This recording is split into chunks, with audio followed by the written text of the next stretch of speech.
안녕하세요. 연애 2년 반, 결혼한 지는 2년 된 30대 중반의 여성입니다.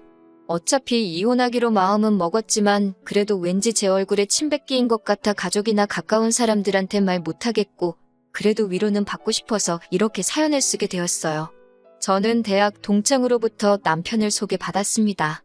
사실 제가 소개팅을 원했던 건 아니고 그쪽에서 우연히 제 사진을 보고 제 동창에게 다리를 놔달라고 했다고 들었습니다.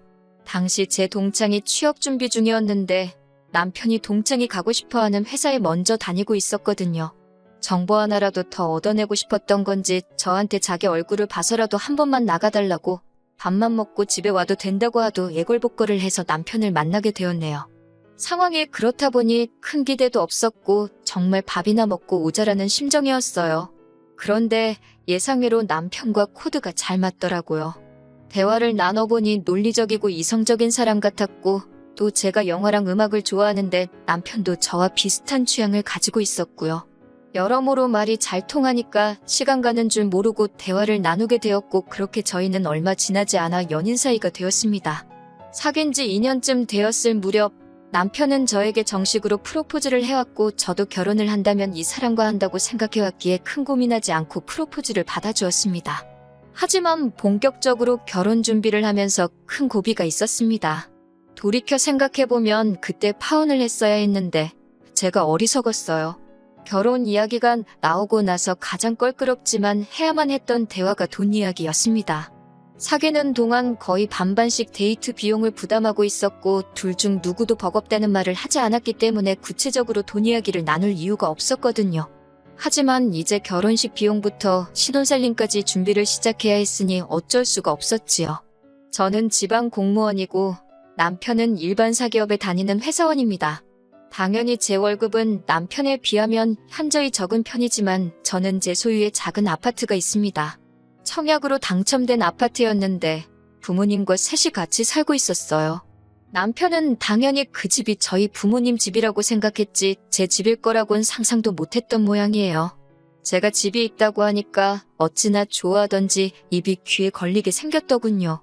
아무튼 그 밖에 저는 모아둔 돈이 4천 정도 있었고 남자친구는 8천 정도 있었습니다. 저희가 사는 지역에선 1억 2천이면 아주 좋지는 않아도 평범한 빌라나 좀 오래된 작은 평수 아파트 전세 정도는 들어갈 수 있었어요. 그런데 남편은 완전히 다른 생각을 하고 있더라고요. 저희 부모님이 작은 평수로 전세를 얻어 나가시고 제 소유의 아파트에서 살림을 시작하자더군요. 저는 그건 말도 안 된다고 아주 난색을 표했습니다. 제가 어렸을 때 아버지의 사업 실패로 늘 새살이만 했기 때문에 제가 청약에 당첨됐을 때 무조건 부모님을 거기서 살게 해드리겠다는 제 나름의 결정이 있었기 때문입니다. 다시는 부모님이 집주인의 눈치를 본다거나 다음 계약을 걱정하며 전전긍긍하시는 모습을 보고 싶지 않았으니까요. 제가 남편에게 그렇게 이야기하자 남편도 더는 별말을 못하더군요. 저는 남편에게 대출을 받으면 이자가 나가니까 예산에 맞춰서 집을 구하자고 했습니다.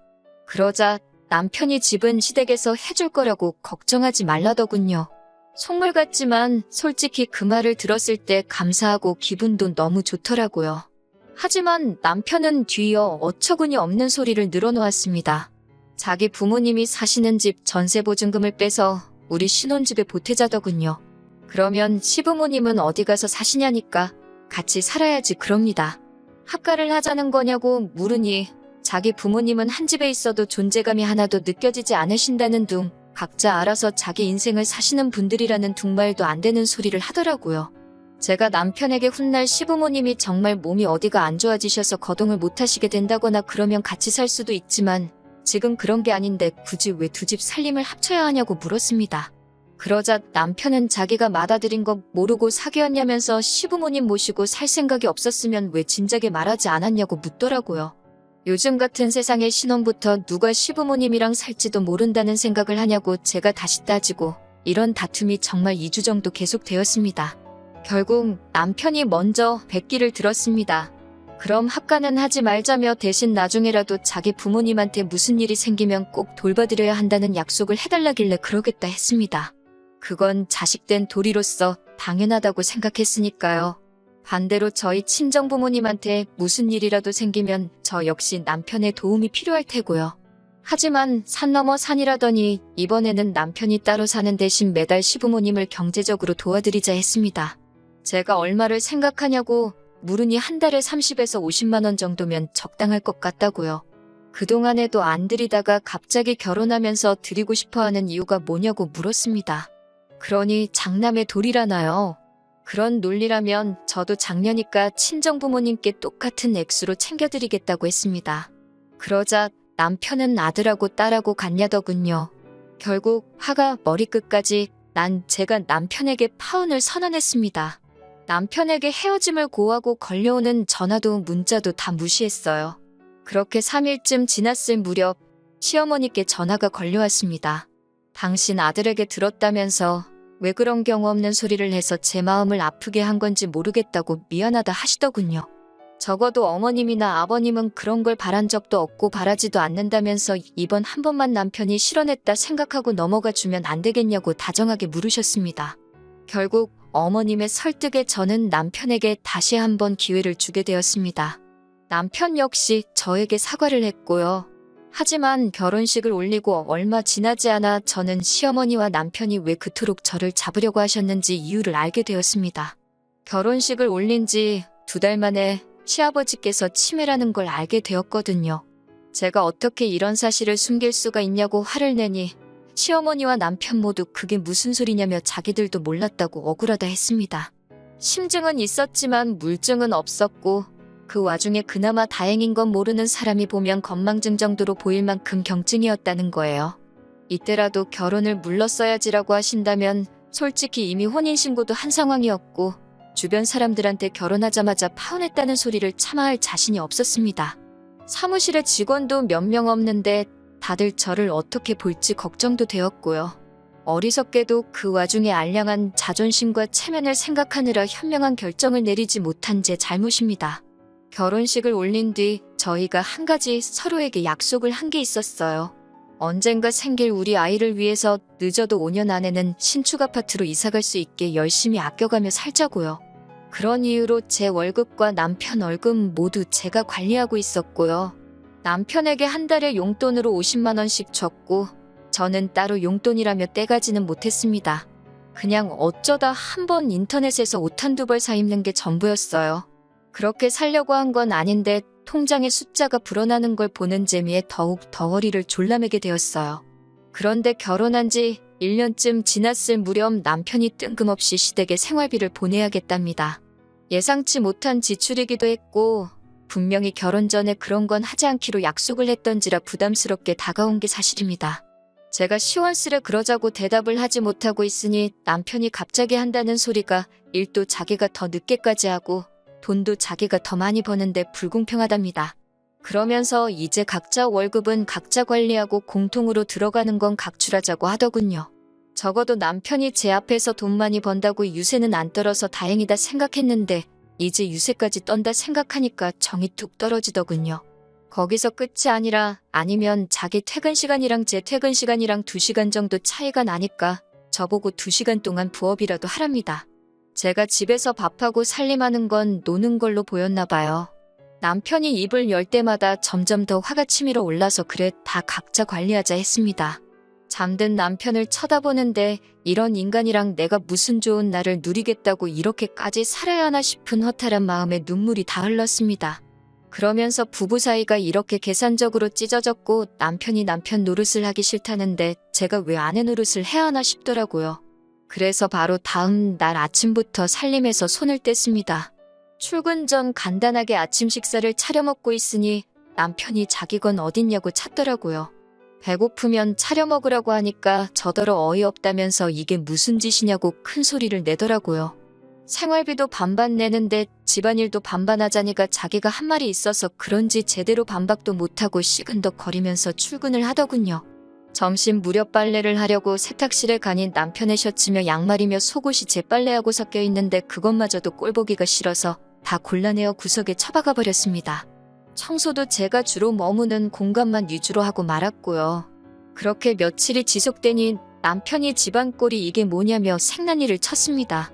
예전에는 남편이 이런 식으로 시비를 걸어오면 저도 받아치기도 하고 결국 서로 화해도 하게 되고 그랬는데 이젠 그런 과정도 너무 피곤하고 짜증나서 아예 무시를 해버렸어요. 그러자 남편이 슬슬 제 눈치를 살피더라고요. 언젠가부턴 술자리도 줄이고 적어도 자기 일은 스스로 챙겨서 하려고 하더군요. 문제는 그런 남편의 조금은 달라진 모습을 봐도 아무런 느낌이 없었다는 거예요. 제 마음이 풀어지지도 않았고 무미건조한 상태였습니다.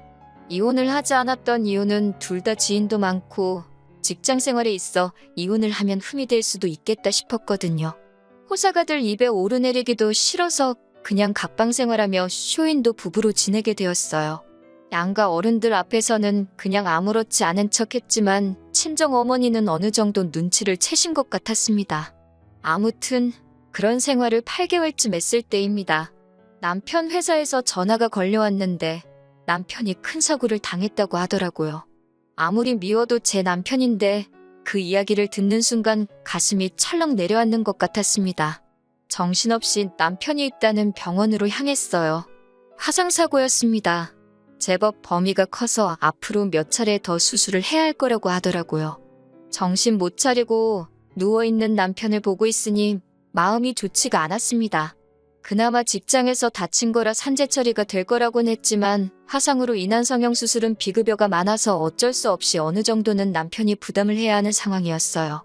얼굴이나 목같이 보이는 부위라서 수술을 안 할 수도 없는 상황이었고요.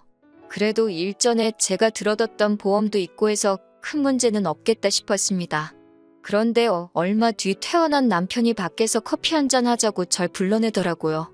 기껏 나갔더니 저를 앞에 앉혀놓고 돈 이야기를 꺼냈습니다. 당연히 듣자마자 남편 말이 끝나기가 무섭게 거절했어요. 각자 알아서 관리하자던 건 당신이지 않냐고. 그런데 이제 와서 나한테 그러는 거냐고요. 당신도 알다시피 난 당신보다 한참 못 벌고 일도 조금밖에 안 하는데 내가 어떻게 당신을 도와주냐고 하니 난리가 났습니다. 저더러 피도 눈물도 없다는 둥, 아무리 그래도 배우자가 아픈데 그렇게 매정할 수가 있냐는 둥, 어떻게든 제가 죄책감을 느끼게 하려는 사람 같았습니다. 제가 보험에서 돈 나오는데 왜 나한테 난리냐니까 그 보험 해지했답니다. 쓸데없는 보험 같아서 실비고 뭐고 다 해지했대요. 모아둔 돈도 없냐고 하니까 시부모님한테 퍼주느라 다 썼다고 그러고요. 저는 됐다고 더 할 이야기 없다고 자리를 먼저 일어났고 그때부터 시부모님한테 전화가 걸려오기 시작했습니다. 받지 않았어요. 받아봤자 전에 그러셨던 것처럼 사탕 발린 말로 절 이해해 주시는 척하면서 결국은 제 뜻을 꺾으실 분인 걸 알고 있었으니까요. 한 집에서 오며 가면 남편의 얼굴을 어쩔 수 없이 봐야만 했는데 화상 범위가 넓긴 해서 성형을 안 할 수는 없겠다 싶었습니다. 남편이 불쌍하긴 했지만 그게 어떤 느낌이었냐면 TV 같은 데서 어려운 사람들 나오잖아요. 보고 있으면 안 됐다 싶은 사람들이요. 딱 그 정도의 감정이었습니다. 하루하루 지날수록 남편에게 제가 조금도 마음이 남아있지 않다는 걸 알겠더군요. 하지만 아픈 사람을 버리자니 그건 또 제 양심에 걸려서 이러지도 저러지도 못하고 있었습니다. 그런 와중에 제가 결정을 내릴 수 있도록 도움을 주신 분이 있었으니 그건 바로 시어머니셨어요. 아무리 연락을 해도 전화를 받지 않으니 결국 저희 집으로 찾아오셨더군요. 남편 얼굴을 보고는 대성통곡을 하시더니 이게 다 저 때문이랍니다. 제가 남편 돈 쓰는 거 가지고 와도 닥달을 하니까 남편이 일을 무리해서 하다가 저런 사고를 당한 거라면서 이 일은 제 책임이니까 어떻게든 당신 아들 얼굴 원상복구 시켜놓으랍니다. 아드님께서 돈 벌어서 저를 가져다 준 줄 아시냐? 아드님은 이 집에서 숙박비 외에는 아무것도 부담한 게 없다고 했습니다. 남편 노릇이라곤 한 게 없는데 왜 저한테 이러시는 거냐고 쉬지 않고 저도 어머님 말씀을 반박해 나갔습니다. 그리고 동시에 이제 정말 남편과 헤어져야겠다 싶더라고요. 그까지 체면이 뭐라고 이혼도 못하고 이렇게 사나 싶었고 이제 앞으로 시아버지 병세까지 악화되면 시어머니와 남편이 저를 얼마나 잡들이를 해댈지 안 봐도 뻔했기에 이혼을 요구하게 되었습니다. 당연히 남편은 안 한다고 난리가 났고 저는 그럼 소송으로 갈 수밖에 없는데 그러면 변호사비 들고 수임료 떼주고 나면 당신 손에 얼마 남는 것도 없을 거라고 친절하게 알려줬습니다. 남편도 그제서야 제가 농담이 아니라는 걸 눈치챈 것 같았고 결국은 이혼에 동의했습니다. 마침 전세 계약 기간도 거의 끝나갈 무렵이라서 전세 보증금도 수월하게 제 몫을 다시 챙길 수 있었고요. 그렇게 저는 이혼에 성공했고 지금은 자유의 몸이 되었습니다. 옛말에 첫발이 개끝발이라더니 정말 그 말이 딱입니다. 처음부터 파혼했으면 서류가 지저분해질 일도 없었을 텐데 그 생각만 하면 억울하고 화가 나긴 하지만 지금이라도 이렇게 벗어날 수 있어서 다행이라고 생각합니다. 당분간은 저도 운동 좀 하고 취미생활 좀 하면서 살고 싶어요. 친정 부모님과도 좋은 시간 보내면서요.